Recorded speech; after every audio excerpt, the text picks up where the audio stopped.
Hi friends, welcome to Deccan foodie. నేను మీ గుండాల లావణ్య. ఇవాల్టి recipe వచ్చేసి ఆవకాయ ఊరగాయి. అది కూడా ఇన్స్టెంట్గా సీజన్తో సంబంధం లేకుండా చేసుకునేటువంటి పికిల్ అనమాట. ఈ ఊరగాయ వచ్చేసి నా ఫేవరెట్. నేను ఎప్పుడైనా సరే సీజన్తో సంబంధం లేకుండా చేసుకునేటువంటి ఇది. అందరూ ఎండాకాలం వస్తేనే ఊరగాయలు వేసుకొని స్టోర్ చేసుకోవాలనుకుంటారు కదా, అట్లా కాకుండా ఇది ఎప్పుడైనా చేసుకోవచ్చు.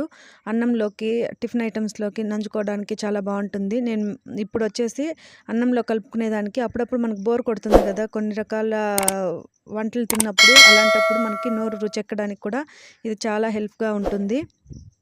దానికోసం నేను ఈ ఊరగాయ చేస్తాను. దానికి నేను గద్ద మామిడికాయ అనేసి ఊరగాయ కాయలు ఇది నాకు మా సిస్టర్ వాళ్ళ ఇంట్లో దొరికింది, అందుకనేసి తెచ్చి వీడియో చేస్తాను. ఇది కడిగేసి తుడిచిపెట్టుకున్నాను. తేమ లేకుండా ఉండాలి. మనం వాడే ప్రతి వస్తువు కూడా తేమ లేకుండా చూసుకొని కట్ చేసుకోవాలి.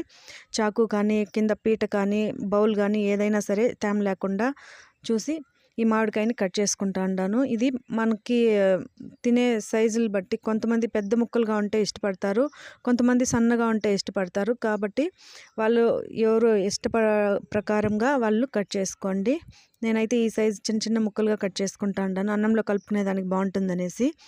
అన్నీ కూడా ఇదే విధంగా కట్ చేసి పెట్టుకుంటా ఉన్నాను.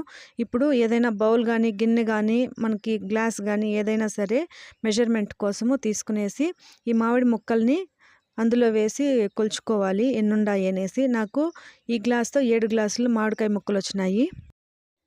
ఇప్పటి వరకు మన ఛానల్ని సబ్స్క్రైబ్ చేసుకున్నట్లయితే తప్పకుండా డెక్కన్ ఫుడ్డీ ఛానల్ని సబ్స్క్రైబ్ చేసుకోండి. పక్కనే ఉన్న బెల్ బటన్ని ప్రెస్ చేసి ఆల్ అనే ఆప్షన్ని యాక్టివేట్ చేసుకోండి. అప్పుడే నేను పెట్టే కొత్త వీడియోల నోటిఫికేషన్స్ మీకు వస్తాయి.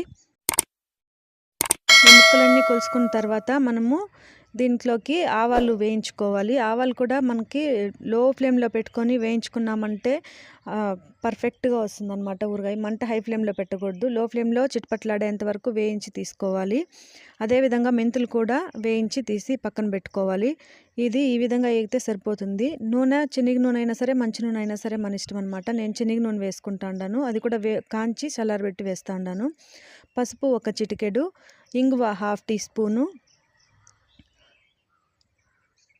మనము ఇందాక ఆవాలు వేయించి పొడి చేసి పెట్టుకున్నాం కదా, అది వచ్చేసి 1/4 గ్లాస్ వేసుకుంటా ఉన్నాను. మిగిలిన పౌడర్ వచ్చేసి నేను మామిడికాయ తురుము ఊరగాయ చేసుకుంటాను, దానికి వేసుకుంటాను. ఈ మెంతి పొడి కూడా సేమ్ 1/4 గ్లాస్ మెంతి పొడి వేసుకున్నామంటే సరిపోతుంది. ఎక్కువ క్వాంటిటీ మెంతి పొడి వేసినామంటే చేదు వచ్చేస్తుంది. రాళ్ళుప్పుని నైస్గా పొడి చేసుకొని తర్వాత ఈ ఊరగాయకి వేసుకోవాలి. రాళ్ళుప్పు అట్లే వేసినామంటే తొందరగా కరగదు, సాల్ట్ వేసుకున్నామంటే చెడిపోతుంది. కాబట్టి ఈ గద్ద మామిడికాయ ఊరగాయలో పులుపు ఎక్కువగా ఉంటుంది కాబట్టి 1.25 గ్లాసు ఉప్పు వేసుకున్నాను నేను. మనం ఉప్పు ఎంత వేస్తామో కారం కూడా అంతే వేయాలి. మా ఇంట్లో పిల్లలు ఉన్నారు కాబట్టి నేను కొంచెం క్వాంటిటీ తగ్గిస్తూ ఉన్నాను, కారం క్వాంటిటీ. 1.5 గ్లాసు కారం వేసుకున్నాను. ఇవంతా కూడా మసాలాలంతా కూడా బాగా ముక్కలకు పట్టే విధంగా కలుపుకోవాలి. ఇదంతా కలుపుకొనేసి తర్వాత మనం చల్లారబెట్టుకున్న నూనెను వేసుకోవాలి. నేనైతే శనగ నూనె వేస్తూ ఉన్నాను. ఒకవేళ మంచి నూనె కానీ వేసేట్లుగా ఉంటే డైరెక్ట్గా వేసి కలుపుకునేయచ్చు, దాన్ని కాంచాల్సిన పని లేదు. శనగ నూనె మాత్రం ఎందుకు కాంచుతాము అంటే కొంచెము తేమ క్వాంటిటీ ఉంటుంది శనగ నూనెలో అయితే. తొందరగా కొంచెం కరుణ్ వాసన వచ్చినట్లు అయిపోతుంది, ఎక్కువ రోజులు స్టోర్ చేసుకునే అవ్వదు. నేను చేస్తూ ఉండేది 1 వీక్ నుంచి 10 రోజుల లోపల ఖాళీ అయిపోతుంది నాకైతే. కానీ కొన్ని రోజులు నిల్వ పెట్టుకోవాలంటే మాత్రం ఖచ్చితంగా ఈ విధంగా కొంతసేపు సిమ్లో పెట్టి కాంచి తర్వాత చల్లారబెట్టి వేసుకున్నారంటే పర్ఫెక్ట్గా ఉంటుంది. ఈ మామిడి ముక్కలకి నూనె కూడా ఒకేసారి పోయకుండా కొద్ది కొద్దిగా పోసుకోవాలి. అది డ్రైగా తినాలనుకుంటే 1 గ్లాస్ నూనె సరిపోతుంది. అన్నంలోకి కలుపుకునే తినేట్లుంటే 2 గ్లాసుల నూనె పడుతుంది. అది కూడా కొంచెం తక్కువ క్వాంటిటీ తినే వాళ్ళైతే ఇంకా కొంచెం తగ్గించి కూడా వేసుకోవచ్చు. నేనైతే 2 గ్లాసుల నూనె వేసుకుంటాను. కొద్ది కొద్దిగా వేసి కలుపుకున్నామంటే మనకి ఊరగాయ పర్ఫెక్ట్గా కలిసిపోతుంది, చాలా బాగుంటుంది. ఇదంతా కలిపేసి మూత పెట్టి నేను మార్నింగ్ వరకు అట్లే పెట్టేస్తున్నాను. మూత పెట్టేసి ఉప్పు కారం అంతా చెక్ చేసుకుంటా ఉన్నాను. నేను చెక్ చేసుకున్న తర్వాత చాలా అంటే చాలా టేస్టీగా బాగుంది. అన్నంలో ఇప్పుడే కలుపుకొని తినేయాలనేంత బాగుంది. నోట్లో నీళ్ళు ఊరిపోతూ ఉన్నాయి. మా అమ్మ అయితే చిన్నప్పుడు ఈ విధంగా ఊరగాయ కానీ చేసిందంటే, అంటే ఇది చేయదు, నారదప్పకాయ ఊరగాయ చేస్తుంది, మామిడికాయ ఎండబెట్టేసి చేస్తుంది.